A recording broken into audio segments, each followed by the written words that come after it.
This is The Baseline, discussing the hot button topics of the NBA. Welcome, everybody. You're tuned to The Baseline. Callie Warrenshaw discussing the hot button topics of the NBA. T-minus 3 weeks and counting, roughly, if there is to be an anticipated NBA season.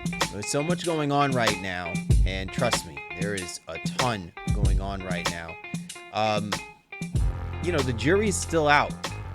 There's a lot of confidence that this will go down. It has to go down. Adam Silver's put his, you can barely see his eyes is fogging up because, he is in the midst of this COVID war to try and make sure that there is something of an NBA season to be played.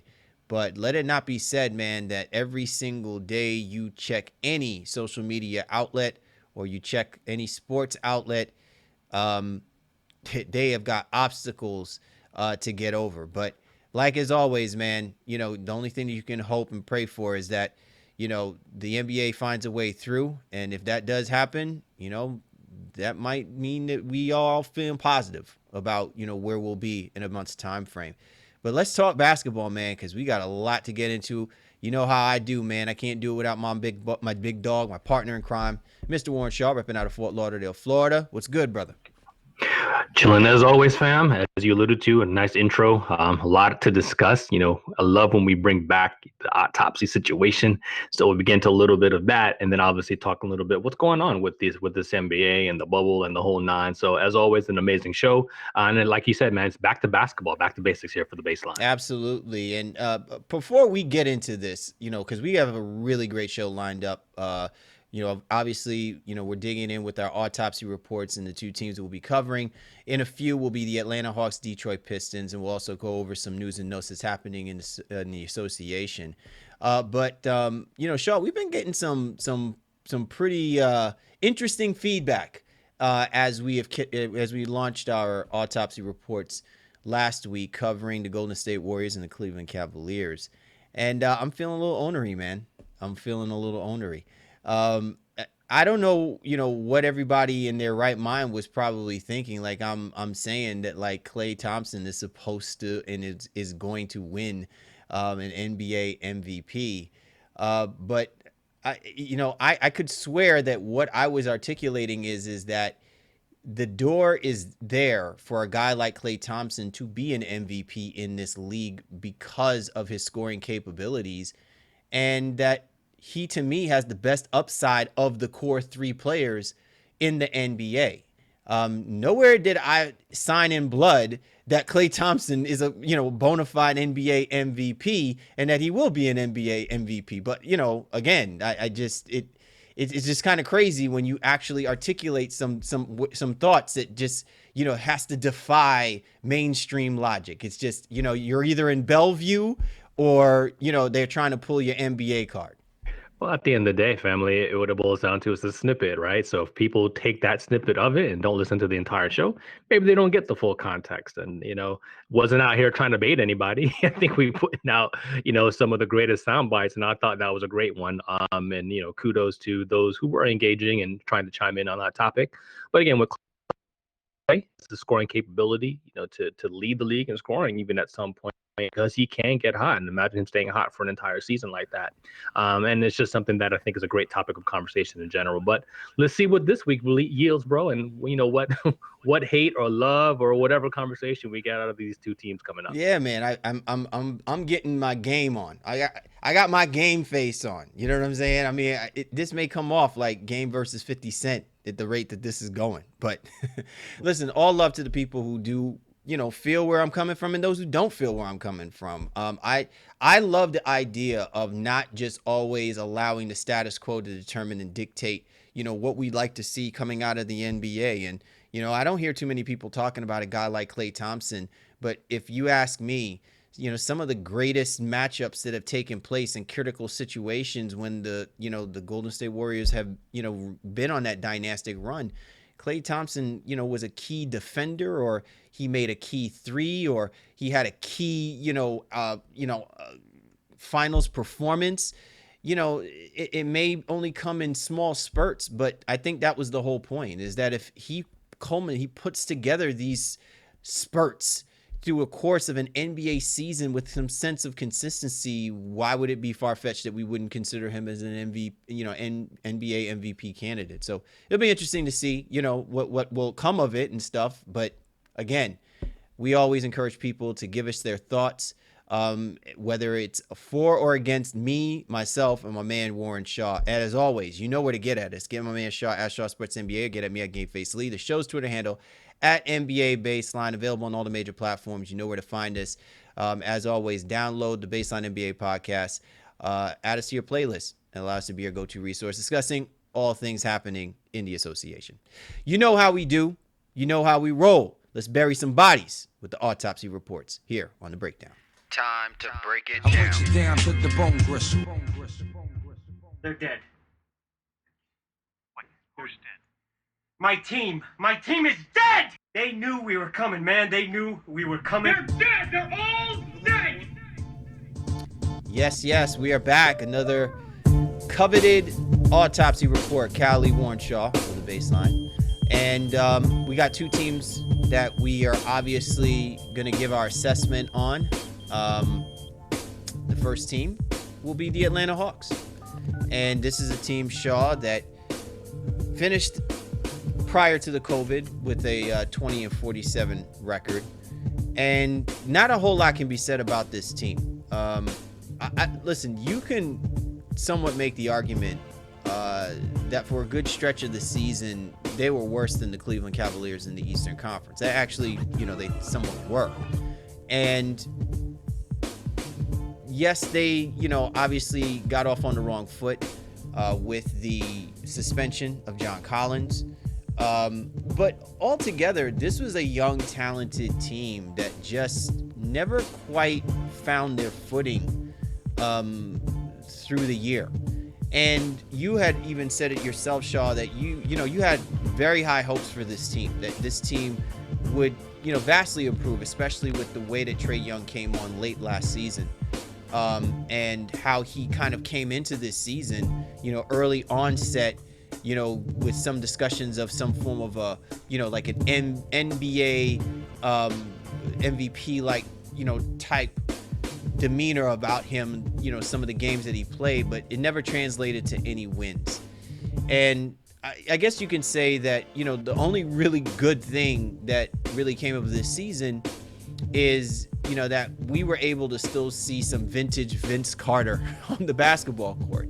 Because outside of that, everything about this basketball team just, reminds you of how far the Atlanta Hawks really, have to go before they can become competitive again in the Eastern Conference, which still is the lesser of the two conferences when it comes to the talent pool. I mean, way to bury the lead, though, my guy. I mean, Trae Young, almost 30, 10, and 5 a game. I mean, that's something to be excited about, for this team, this franchise. And yeah, they were not a good defensive team. They were not a good team overall. And you're right, that Collins suspension really derailed this season. But Trae Young took an amazing step, in terms of being a star in this league and a guy you can definitely build around. I am concerned, and I don't want to jump too far ahead, but I am concerned about some of the early stuff that came out with him already saying he wasn't happy with the direction. Like, bro, it's year 2. Like, you can't be complaining about your situation just yet. There's a recent move now that has already gotten people speculating with him signing with Clutch and LeBron's team, the agency, if you will. So that's something to look forward in the future. But in the meantime, he's an Atlanta Hawk, and this is a roster that has a lot of youth around it. They struggled tremendously defensively, but in the late addition of Dwayne Dedmon and Clint Capella are things that they're hoping to address those needs on the defensive side, while the rest of their young guys kind of step into a role. One thing before we jump back into the flow of this, a guy like DeAndre Hunter, he didn't really do what he was supposed to do this year. Even as a rookie, I was a little disappointed with his defensive prowess, and that was what he was supposed to hang his hat on. Mm-hmm. Nobody on this team had a defensive rating below 112, other than Dwayne Dedmon, and he only got to play 10 games. So defense is where Lloyd Pierce and this roster really needs to figure out how they're going to move forward with. Well, listen, I love how you always seem to take where I'm coming from as saying I'm like, I not only just buried them, but I added an extra 6 feet. I put them an extra 6 feet deep in that. I think what I'm emulating is that you have to also take into consideration, Shaw, the history of the Atlanta Hawks. And this hasn't been the first time that we've seen them with an impressive quote unquote star player. Now, maybe in this era, in this decade that we'll be talking about in 2020 and moving forward, we'll say, the Atlanta Hawks have never seen the likes of a Trae Young since Dominique Wilkins, right? In that kind of context, where his offensive game can take over and the spotlight can be back again on Atlanta. But let me remind you, Shaw, even during the era of Dominique Wilkins, what did the Atlanta Hawks accomplish? I mean, what did they get to an NBA Finals when they had Dominique Wilkins? Right? I mean, they were a good basketball team for a few years, but they never put together a roster that would seriously compete with some of the more sustainably better teams that are out there during that time period, right? And it was only going to be a matter of time before you would not be able to hold that group together. And so, yes, Trae Young is a good starting point. I take nothing from the fact that what this kid is going to give you is going to be every single night. He's going to fill up the stat sheets. He's going to light it up. But I think at the end of the day, when we keep talking about teams like the Atlanta Hawks and we talk about teams like the Cleveland Cavaliers, this comes down to W's. I think it really does come down to W's for this team. And if you're going to sell people on the idea that you have like this really young, robust roster, the likes of which should remind people a little bit of what the Boston Celtics kind of started doing when they brought in Jaylen Brown and Jason Tatum and those boys. You have to start wondering what will be the identity outside of Trae Young for the rest of these guys to make them competitive in the Eastern Conference. So guys like Cam Reddish, guys like DeAndre Hunter, guys like John Collins, they're going to need to really find their way. Because regardless of what Trae Young does or doesn't do, for the Atlanta Hawks, they're on a different clock than Trae Young as far as what they're going to be able to put together that's going to allow them an opportunity to even be competitive in the Southeast. Forget the Eastern Conference. Yeah, I don't disagree. And like, as I alluded to, I think what happens with Atlanta more than anything else is they just didn't have the right mix of talent on this team. They went a little bit too young, and it's kind of in the case of what we were talking about last week, maybe with Cleveland. It's like, all right, well, you have these young guys, who's a star? Well, clearly Trae Young is that guy. John Collins is going to be due for an extension, so they'll probably re-up. I'm seeing that number being anywhere right now between 4 years, 80 to anywhere 100, right? Like we don't know exactly what that's going to, what they'll re-sign Collins at, but they're going to bring him back. I think they're excited about the additions of Capella and Dedmon, and they really just want to see what ends up happening with the youth in terms of Herter and Hunter and obviously Reddish. But I wouldn't be surprised if one of those guys also gets dangled, to maybe bring in another kind of wing player to help them out initially. Shaw, can I jump in and ask you a question about Capella? Because I don't want to lose this before you finish your remaining thoughts. But do you think that Clint Capella wants to play with Trae Young and with Herter and Reddish and those boys? Because to me, I feel like Clint Capella just came off of playing with James Harden. And I'm not saying that Trae Young is like James Harden, but what I'm saying is when you got a guy whose usage is going to be up there, it's more of an East Coast Eastern Conference version of a James Harden that Clint Capella is going to be dealing with. Do you see that he can find himself being happy playing under those type of circumstances? I mean, I don't see why not. I think the difference between Atlanta and Houston is vast in terms of talent, but also in terms of just how much in terms of their play style. So Houston jacks up a bunch of threes, and sure, Trae Young shoots almost 10 threes a game, but their percentage, Atlanta is the worst 3-point shooting team in the NBA, the worst, even with Trae Young on their roster. So I think they're looking for ways to try to create some opportunities inside. One of the lesser known things about Atlanta is they're one of the top teams in terms of points in the paint. So even though they have Trae Young and he bombs it from way downtown, they have guys and they have ways that they try to get inside, and that should play to Capella's strength. That should play to Denman's strength as well too. So I think Capella is probably looking for an opportunity to get a couple more touches, really be a focal point, especially on the defensive side of things, and try to bring some semblance of organization to that side of the basketball for the Atlanta Hawks in general. And kind of finishing what I was saying earlier, it's interesting because they are in a situation where they don't owe a lot of money. That's the benefit of having all this young talent on this roster. So yeah, we alluded to they'll have to re-up on Collins, probably sign him for an extension, but his contract is not up until the year after next. This team has roughly $60 million in cap space or so to play with. Unfortunately, in a not so sexy free agent class and free agent summer, or I guess fall, winter, when we actually get to it, will they be able to get some auxiliary pieces and continue to let this team kind of develop? In essence, it goes back to what we said last week, or what I said last week specifically with Cleveland. Maybe they were 2 years away, and maybe this is another year of growth. They re-up with Collins, and then they figure out, okay, in that massive summer of 2021, do they now have an opportunity to bring some real talent around, Collins, Capella, and Trae Young? All right, so if we're assuming that let's just look at this roster as it is, right? Where do you find those auxiliary pieces? Are you talking about role pieces to help supplement what may be missing from the starting five? Or are you talking about putting, actual pieces that can help within your starting five? Because if you think about it, you obviously know that Capella is going to wind up being your starting center. Collins will probably be your power forward. You mentioned how disappointing a year DeAndre Hunter has had, and he'll probably play at the 3. Reddish and Herter obviously are going to be duking it out for the shooting guard position. Obviously, Trae Young will play as your point, or be your point shooting guards, quasi, however you piece that together.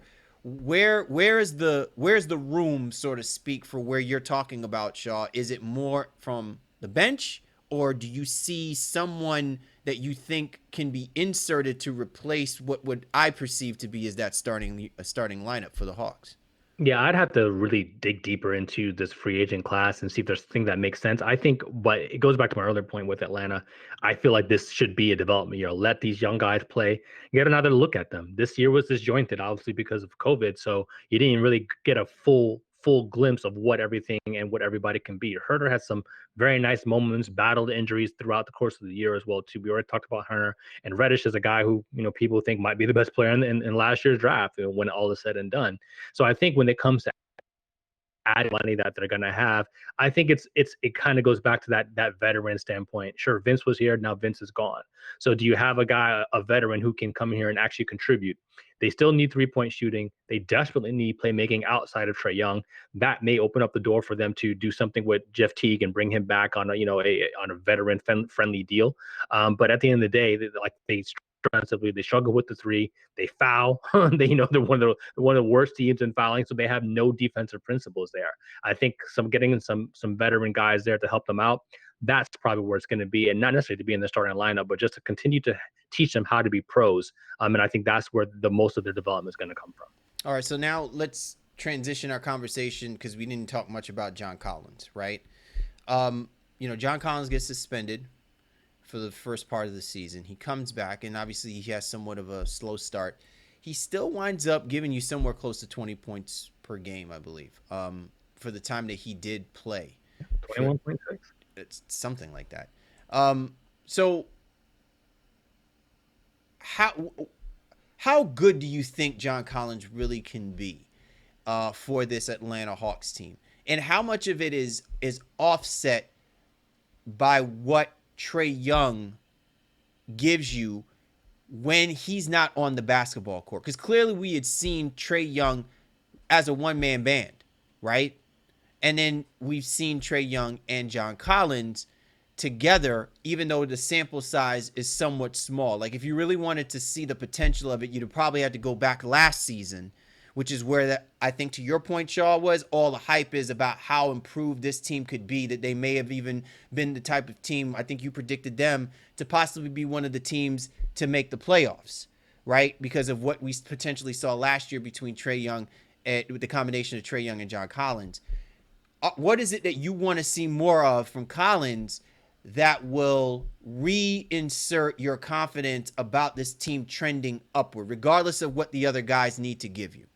Yeah, I think for me with JC, it's really just his commitment to the defensive side of the basketball. I mean, I hate to sound like a broken record. We know the stats are there. He's a 2010 guy. He was that this year. He's a good offensive rebounder, almost 3 offensive rebounds a game. And I think he could maybe even be a little bit better on the rebounding side as well too, even though he's undersized. But he's got springs, he's got hops, and he has a great nose for the ball. He's extending his range a little bit, not a knockdown 3-point shooter, but he can hit some of those, but the main thing is being able to pick and pop instead of just pick and roll. And I think he's starting to develop on that side. If he can continue to be a tenacious defender without fouling, as I alluded to, one of the worst foul teams in the NBA, those are things that Collins can be a true building block, make him a true building block alongside Trae Young. For me, I love the guy. I think he's got a lot of potential, but there's still room for him to grow. And it's not just necessarily statistically. It's about being a leader, making sure things like the suspension don't ever happen to you again. Keeping you cool on the court, and now letting some of these young guys even follow you, even though you're a young guy yourself. But you have the talent to be, one of the great NBA players out there. And then star things of that nature. But he's a very good talent, and I think with Trae Young next to him, this is an Atlanta Hawks team that can be competitive as long as they keep their proverbial ish together. All right, so Trae Young, by all accounts, Shaw had really a remarkable year, right? And was the shining light for this basketball team, as you alluded to a little bit earlier. My question is, when do people seriously start talking about him as an MVP, and with sustainability? Do you see that happening for this upcoming season, or is the gap, between the way that the Hawks don't win and what he's been doing, have to narrow for that to be seriously considered? So with Trae Young, listen, the numbers are lofty, right? They're amazing statistics. Sure, he can be more efficient. He can still even shoot a better percentage from the 3-point line, but shooting 43% from the floor, you want Steph Curry comparisons, that's not going to cut it. So you have to get in that 46, 47, even 48% from the floor in general. But ironically, I think that question is loaded in some ways, because I think his MVP candidacy is predicated on the rest of the team becoming better and him having to take the proverbial foot off the gas maybe a little bit instead of having to have a usage percentage, of 35, if you will. Like if he can get that down into the 30s, and that's still high and still very good, that means that the other guys are playing a little bit better and they have more playmaking on the team, and he's not having to just pretty much chuck. He's still getting guys involved. Again, 9 point whatever assists a game. Like I understand that, but Atlanta has to be good, and be a team that is competing potentially for home court advantage. Not, I'm not saying they have to be a 1 or 2 seed, but if they can get to a 4 or 5 seed or something like that, and obviously not next year, then that's where you're going to see Trae Young MVP conversations coming up. But I still think we're a year away from that, at least, especially with what they have going on, and they want to make sure Herter and Hunter and Reddish, as we alluded to, can continue to develop. And they still got to see how Capella plays alongside them as well. Like it's kind of just, hey, well, he's a defensive guy, so it should work. Right. I mean, you brought up a good question. Maybe he doesn't want to be there. We don't know. He was traded there, and he didn't get a chance to play. So I think we're just a long way from finding out those types of questions when it comes to Trae Young. All right. So one of the other things that I found interesting, when you look at this team statistically, in that period, Trae Young had 560 assists, right? Shaw, the next person with the most assists on this team, 213. Okay. And that was Kevin Herter. My concern, and I think that this will be something that we're going to look to, because we haven't really talked too much about Lloyd Pierce and where he's going to be at when this is all said and done. My wonder is, how well will this ball move with Trae Young as your marquee player, as your star talent on this team? There's no question that he is somebody who is willing to pass the basketball. But I think one thing that we've learned when you see teams like the Golden State Warriors, you see teams like the Houston Rockets, even now when you see teams like the Boston Celtics, that it's not just what one player is doing in filling up the assist column. It's what the rest of the team is doing, making the hockey pass, right? And my thing is, or the hockey assist. My thing is that where will Lloyd Pierce's influence be on this team be a better basketball team as far as ball movement goes? Because you cannot have this top heavy a ratio of only your star player, the one who is distributing and getting assists and buckets for the rest of the team, and the rest of the team is just so far behind in their ability to help pass and move the basketball to get the open and easy shots for a team young and struggles to get quality shots to get quality wins. I think with Pierce, it was a shock to the proverbial system for the way they struggled, the lack of defense they played, again, the con suspension. And just even, Trey even missed some time as well too. He had a couple ankle injuries and things where he was out, and then Herter as well. Jabari Parker played well in an interim stretch. They eventually dealt him off into Sacramento to get Denman back, but I don't think Pierce really got a chance to see his horse at full strength, and then kind of everybody on go. And you're right, as we've been talking about, they don't have enough guys who can create for themselves. Herter ended up subbing in as a playmaker. Bembry played some point along the way as well too. He's a free agent. Don't know if I'm saying they have money now this summer that they can maybe try to get some auxiliary parts that can help with those specific things. And I think that's where they need to focus on playmaking and defense, and also not turning the damn ball over. You mentioned Trae Young with the nine assists and 500 whatever it was for the year, but then he also averaged almost five turnovers a game. Right. So they are one of the worst teams in the league in terms of assist turnover ratio. Yeah, almost 300 turnovers. But that again, Shaw, tells you that the ball sits in his hand too much, and he's trying to do too much, right? And I think there came a point where even if you're Mike D'Antoni for the Houston Rockets and you see the greatness of James Harden doing what he does, he can't do everything. And you need someone who is capable of at least being able to take care of the ball so that it's not on James Harden's shoulders to have to try and make that fancy pass or try to make that particular play. He could go out and just isolate, dribble, and get his shot. And I think that's exactly where Lloyd Pierce thinks maybe he's trying to go with a guy like Trae Young. I'm not saying that he's trying to emulate Mike D'Antoni, but what I'm saying is that you will maybe going into this season, you may see a little bit more of, if you get a guy like Jeff Teague, then you give more space for a guy like Trae Young to do more, but not and turn over less, I guess is the best way to put that. Yeah, no doubt. And Teague is somebody who the organization is familiar with. But if I'm them, it's not going to happen. But you have to take a shot. Like you go after like Fred VanVleet, who's going to be a free agent. Whether you end up starting a small backcourt, or you convince him to be a super six man if he were to come there. I mean, that's like the quintessential best playmaker probably that's going to be on the market. Or you look for other guys that are ball movers, if you will, not necessarily high, heavy assist guys, but guys who know how to move the ball within the offense at the wing positions as well.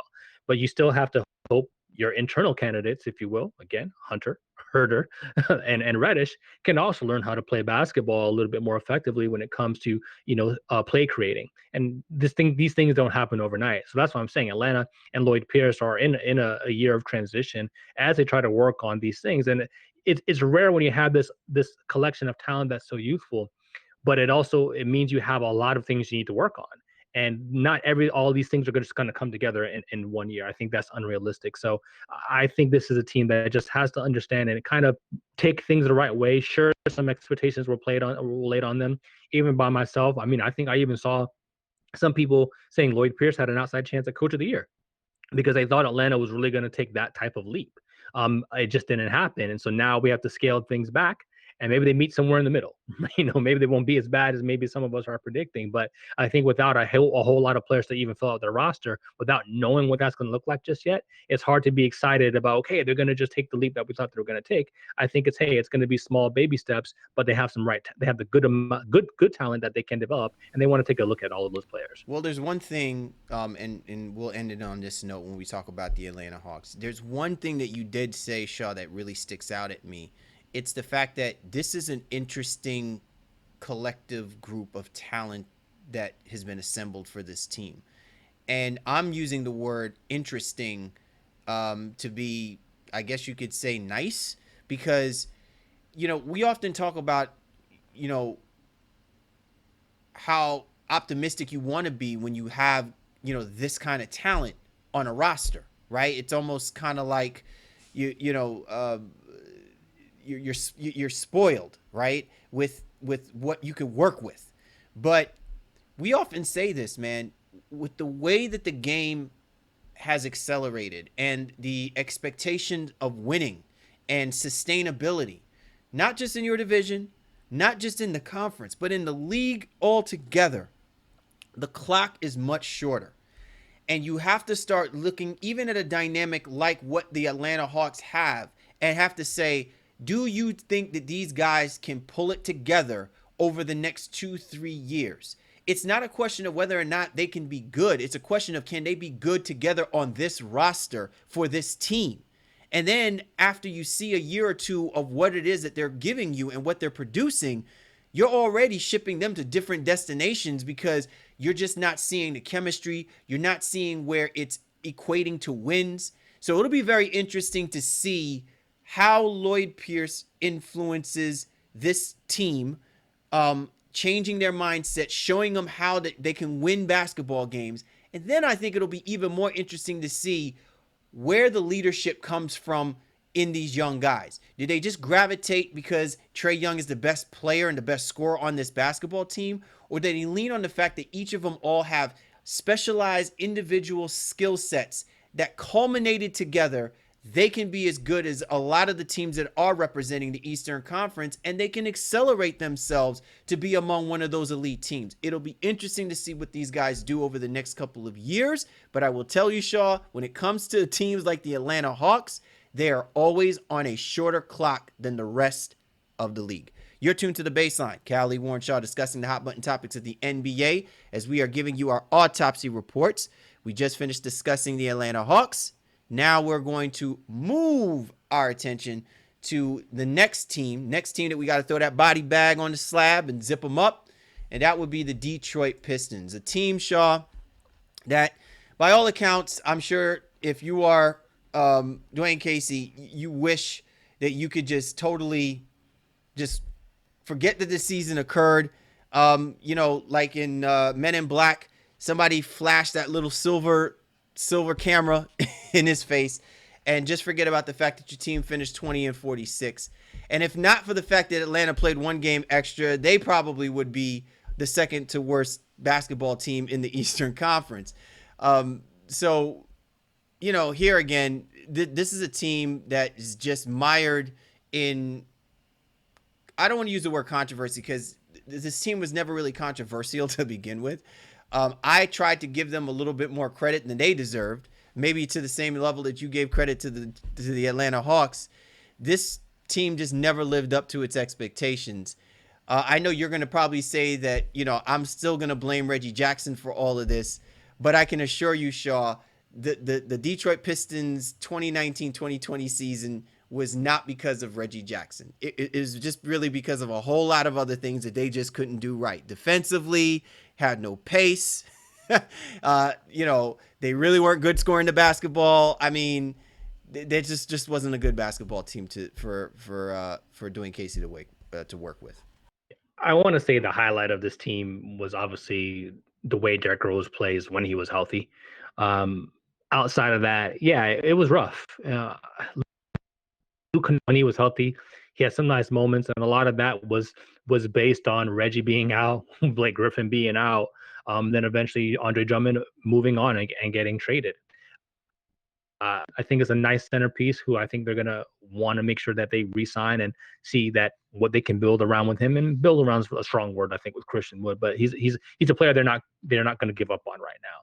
But overall, you alluded to, I think the situation here is a lot more bleak than it is when it comes to Atlanta, because they don't have a true feature guy. And yeah, Blake is great, but Blake is, on the downside of his career. Has battled injuries now for the last 2 years. Really, his whole career has been battling injuries, and just doesn't really seem to be that interested, I think, in what Detroit has going on, despite Dwayne Casey being one of the better coaches in the NBA. This is a roster, unfortunately, that's very devoid of talent and not a whole lot of direction. With that said, they did hire one of the young promising GMs in the NBA. Troy hired him away from Oklahoma, where he did a great job there. He's been, Kendrick Perkins was all over ESPN saying Weaver was the guy that got Carmelo to Syracuse. Weaver is the guy that got Westbrook to OKC, all that. And if these things are true, then, maybe Detroit has a little bit of swag going for them, but he's starting really from from ground zero. He's got to build a roster that doesn't have a whole lot of expectations and a lot of excitement around it. And I'm glad you brought that up about Troy Weaver, because really this might be the best news for the Detroit Pistons that isn't player personnel oriented in quite some time. But with that being said, Shaw, I just distinctly remember, how I guess the best way to put it is the greatness of the Detroit Pistons really was a reflection of how things looked every time you focused the camera on Joe Dumars and what he had to deal with and what he had to work with in his ability to influence and do things. I'm not saying that Joe Dumars was like this great, president of basketball operations, and he was like so awesome, but he was responsible for a few really, really great years for the Detroit Pistons and them getting 2 NBA championships. At the same time, right, you often say to yourself, if you get a guy like Troy Weaver, who's probably going to do some really good things for this team, is probably going to help change the culture, really change the way things feel, what kind of leash will he be on? Will he have the freedom and the autonomy to make decisions that will be in the best interest of the future of the Pistons, not just about what the Pistons are a reflection of now?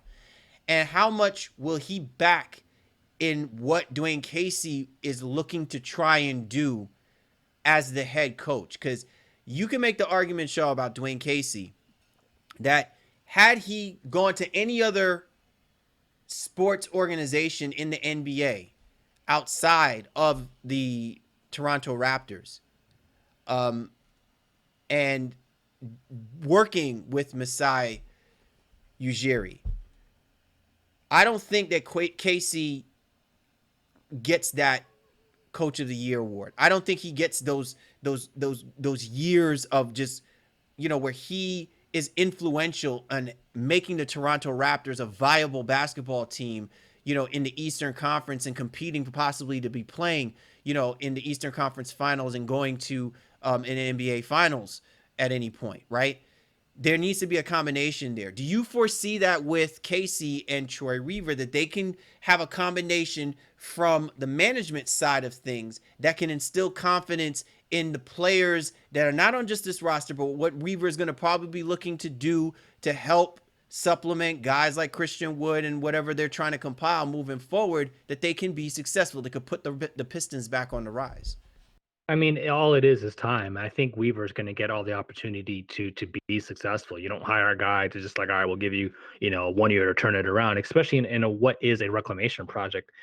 Blake Griffin is the most notable name, but also has an arbitrage of a contract that not many are going to want to take on, unfortunately.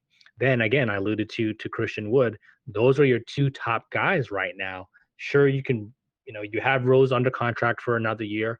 And that was a trade piece that they probably should have tried to move, to get some sort of assets for them.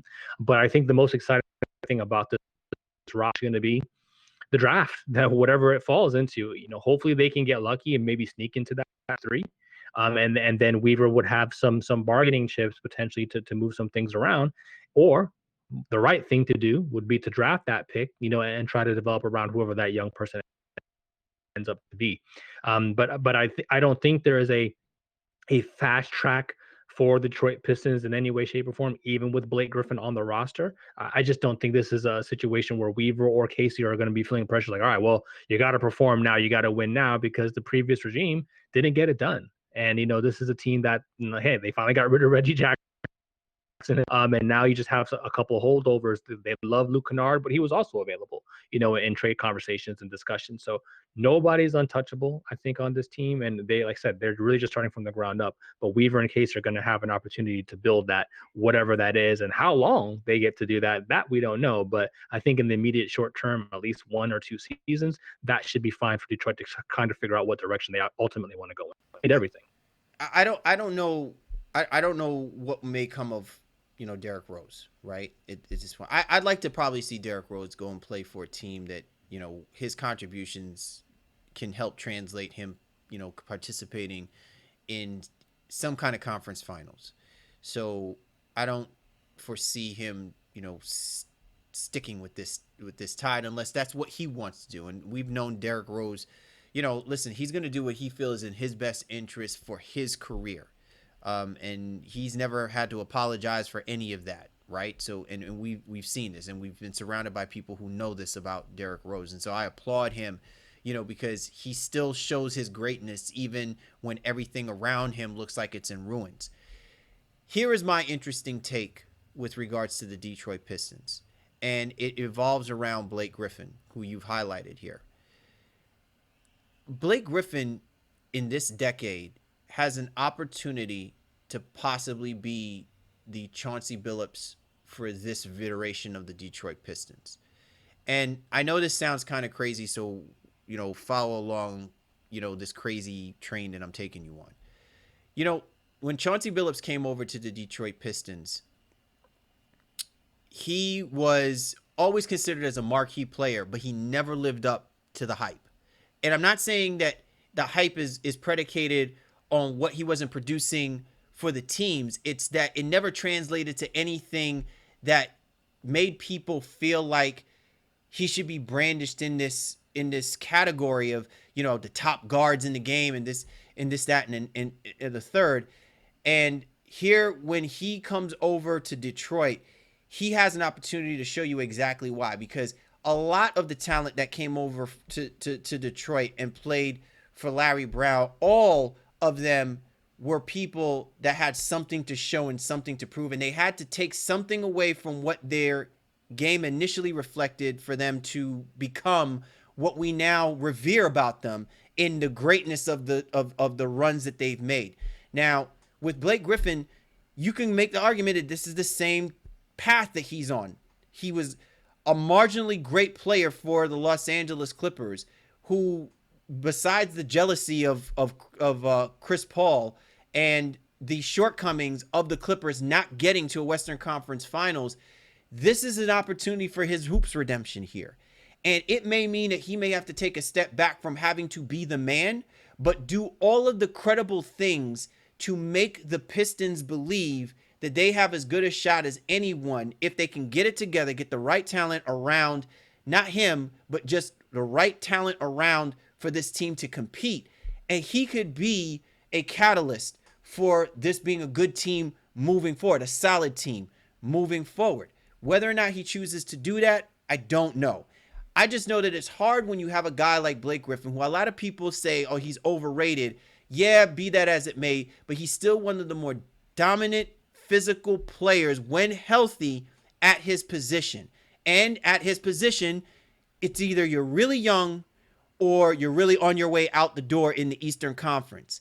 And he could still be somebody who could put credible numbers up if you pair him around uprising talent like guys like Christian Wood. To me, there's opportunity there for a guy like Blake Griffin to really turn his career around and really become the Chauncey Billups of this era of Detroit Pistons basketball, especially if you're going to put together Casey and Weaver and give them the ability to make the necessary moves to build the kind of team that Casey would like to see be formidable, physical, and a little bit more defensively minded in that division.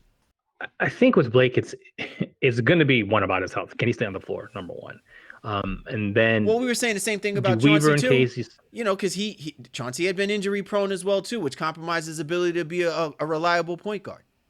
yeah. But I think with Chauncey, the biggest difference is they were able to bring other veteran guys around them that were kind of at the right stage, X, Y, and Z. This is not that. Rose is not going to help Blake win championship, get to a conference finals or anything like that too. This team is clearly in a rebuilding mode, hence why they moved, Andre Drummond for the proverbial bag of chips, as we say. So I think it's about how they sit him down and say, all right, what do you want to do? Like think about The Wire. It's like with McNulty, they'll be like, all right, where do you want to go? And I think that is something that they have to figure out. I just don't see Blake as a long-term piece for this roster. If he's here for the next 2 years, it's because they're unable to move him, and then he has a player option in that second year, which I'm sure he's going to opt into at $36 million.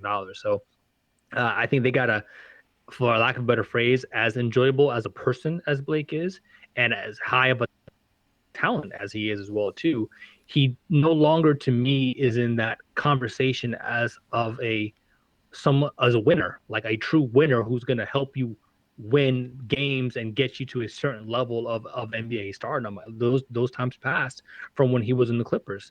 And I think they've just got to figure out how they're gonna move forward. I got a return question for you though. You're in this NBA draft, right? The Detroit Pistons. Everything is available to you. Where do you not draft a power forward? Do you not draft a center because Blake and Christian Wood are there? Assuming you don't have like the number one pick. If you end up with like 3, 4, or 5 or something like that, would you not draft guys because of those guys are there, or would you just go for the best talent available if you're a Troy Weaver?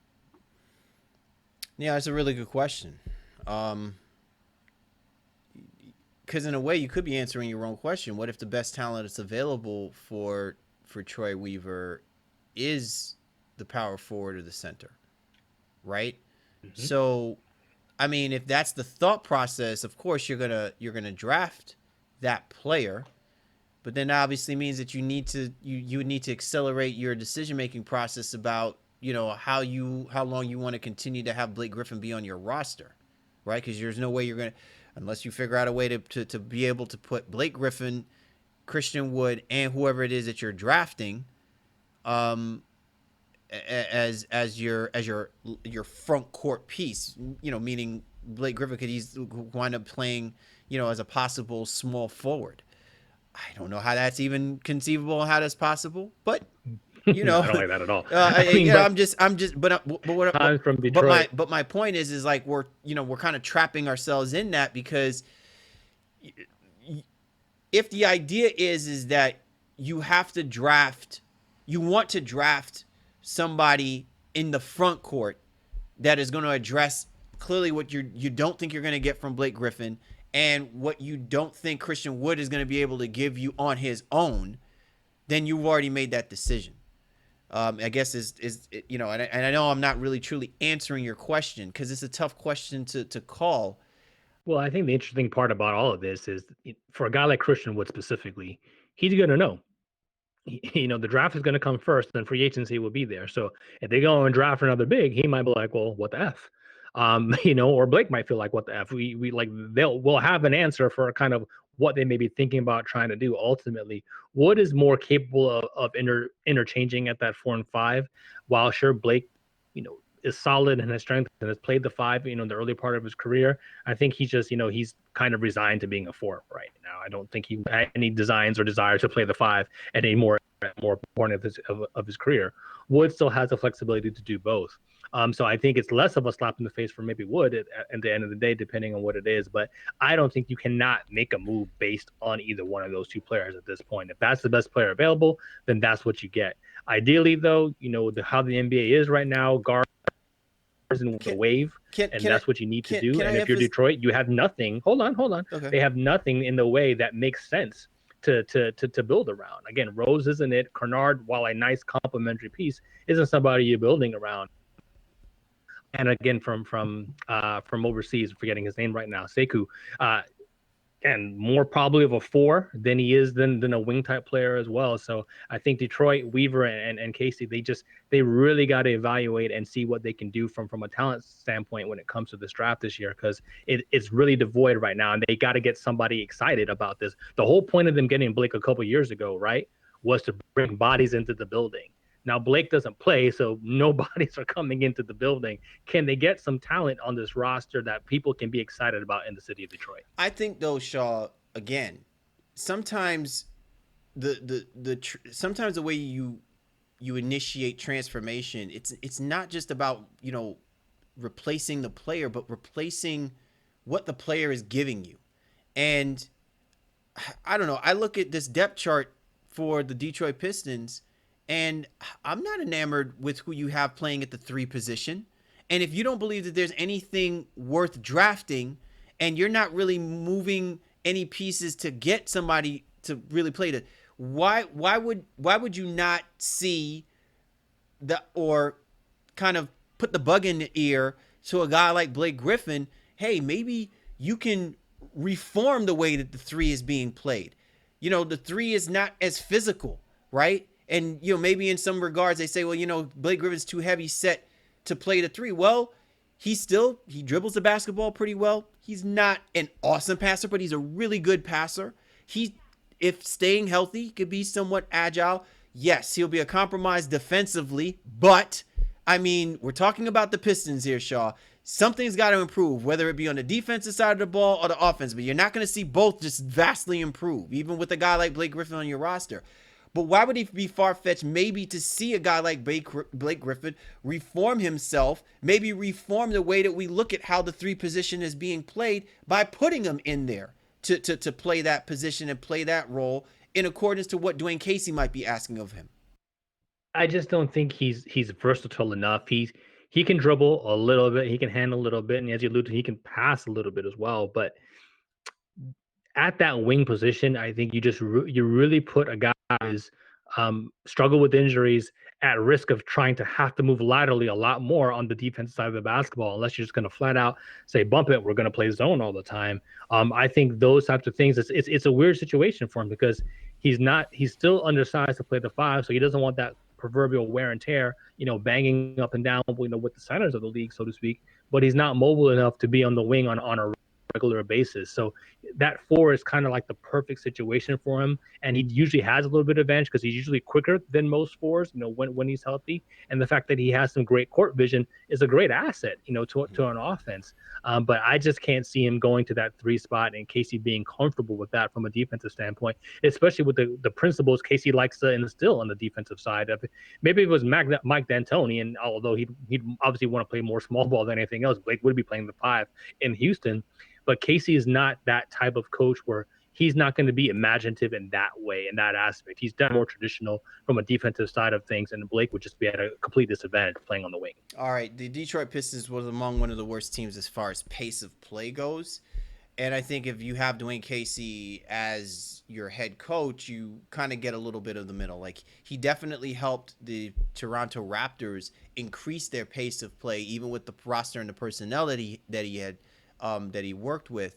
But I don't know whether or not you're going to necessarily get this team to suddenly be a up and down wire floor to floor type of basketball team. What is it going to take as far as the backcourt goes, Shaw? Before we wrap this up, what is it going to take from the backcourt to see them, though, however, move the tempo up, turn it up a little bit, and get them to play a little bit faster, to enable themselves more opportunities in transition, this, that, and the fourth? Yeah, they don't have the bodies, my dude. Like, they just don't have it. And I think they're going to be in the situation you just talk about in Atlanta, where they're going to be looking at auxiliary parts to kind of fill in right now. And Detroit, unfortunately, is not a free agent destination to begin with. So, you can more or less forget stars trying to come there. But because you have a little bit of money, can you get some young talent? I think if they were able to move Blake in a trade, maybe they do something there too to maybe get some extra picks from some extra bodies to develop around.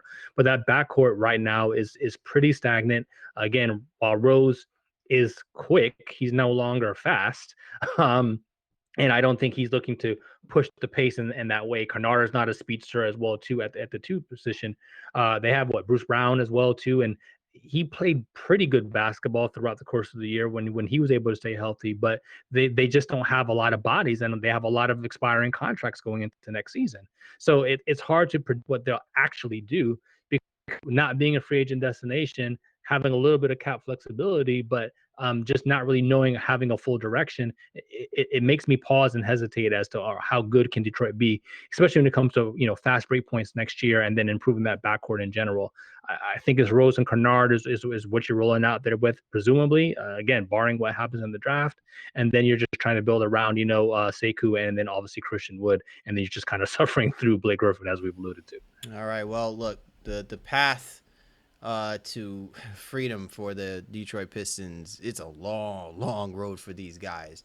You can build around Thon Maker. Yeah, Thon, get it on. You know what I'm saying? Meet your maker. Yes, possibly, I think. The Pistons, even though they finished, with a 20-46 record, you have to believe that, Dwayne Casey's going to figure out a way to get these guys to, play better next year. But I think it really starts in the confidence of the roster that he's going to have to work with. And so, this really now, the process of this really rests on the shoulders of Troy Weaver and what moves he's going to make in this offseason.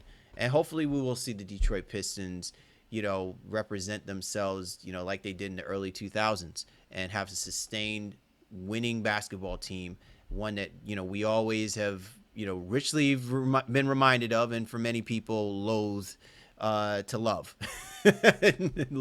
And that's just how it is, man. Basketball in the Motor City is always a must to have, and we'd like to see those guys back in the mix real soon. You're tuned to The Baseline. Cal Lee, Warren Shaw, discussing the hot button topics of the NBA. And this was The Breakdown. Time to go coast to coast, discussing the news in the association. You ready to rock and roll, Mr. Shaw? Absolutely, man. Let's ride. All right. Victor Oladipo, Indiana Pacers, star guard. He's like, nah, not really feeling this. He's opting out of the season restart. I think we knew that this one was coming with Vic. Can you do it? Not gonna be able to do. Exactly. Oladipo says, I'm keeping my knees to myself. I'm gonna get all the way back for a season that makes a little bit more sense. Interesting report though that also came up following the Oladipo situation was Indiana's not that excited about going as a team, especially without Oladipo. So I don't know if they're going to be tanking or throwing games. Concerns about doing it as well too, right? So this is not, this is not something that. Again, it's interesting how a lot of this is starting to trickle out, right? This is not cohesively being said at the beginning and the outset. It's trickling out. And I think with Indiana, they had a good season. Brogdon has even tested for positive as well too, but should potentially be okay to enter the bubble. So Oladipo is just protecting his man. He's coming back from that injury and wanted to make sure that he can be all the way back, and going into the situation where, especially with the start-stop part of this, it doesn't really make a whole lot of sense for the Pacers to move forward. And I commend Oladipo is at the foremost of his concern. All right, top assistants Lionel Hollins and Jeff Dzelic will not enter the Orlando bubble.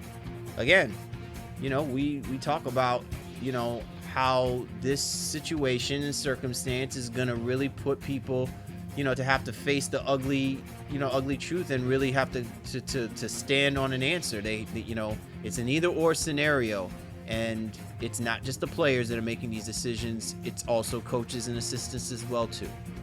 Yeah, coaches who are of a certain age or have pre-existing health conditions, they have to be cautious about that. I mean, players with pre-existing health conditions have to be cautious as well. And as you alluded to, we're just going to see more and more of this kind of trickling out as the season presumably gets closer. But you can't fault anybody for wanting to take care of their health first and foremost. All right, Sean. Finally, the NBA is considering a second bubble in Orlando. Not that one bubble wasn't good enough. You may have to have two bubbles. You keep this up, and we may actually start playing that board game Trouble, where you pop the bubble like each and every single time. Okay. Yeah, second bubble for the teams not making it in Chicago of all places. So we'll see. Yeah, it was interesting when that news broke because Michelle Roberts, executive vice president of the Players Association, was like, I didn't see a real need for this. And then a couple of days later, here they are. They're talking about that potentially happening. And there are teams. I think somebody from the New York Post reported that the Knicks have no interest in trying to resume. They're just trying to find a coach, so they don't give a damn about going into a secondary bubble. But Golden State wants to play because they want to get their young guys, get their veteran guys back out there and not have so much time missed. This is just a mixed mash of emotions, feelings, and thought processes when it comes to how people want to handle their business. And I just don't think the NBA can force a team to go into that situation if they don't want to. Like I said, this thing just keeps evolving into something. It's morphing into something, and we still don't know what the hell it is. But if it's going to keep us talking about it, have at it, right? Like, seriously, have at it. Facts. Great show altogether, Shaw, and really good autopsy reports, in our ability to cover both of these teams, the Atlanta Hawks and the Detroit Pistons. For sure, man. And I think with us, it continues to just be about how we can bring light to the situations that are happening in and around the NBA. Atlanta and Detroit are two teams that are struggling tremendously for wins and don't know that wins will be coming their way next year. But I think they're on alternate paths. And hopefully they can both get something good within the draft that can put their teams on the right path to success. Good front office management, good coaches presumably in place as well too, but again, just not resulting in the wins that either team would have liked this past season. Absolutely. And as always, we appreciate each and every single one of you for hopping on board. Cali, Warren Shaw, Baseline NBA Podcast. Keep us on lock. We love you guys, and we'll catch up with you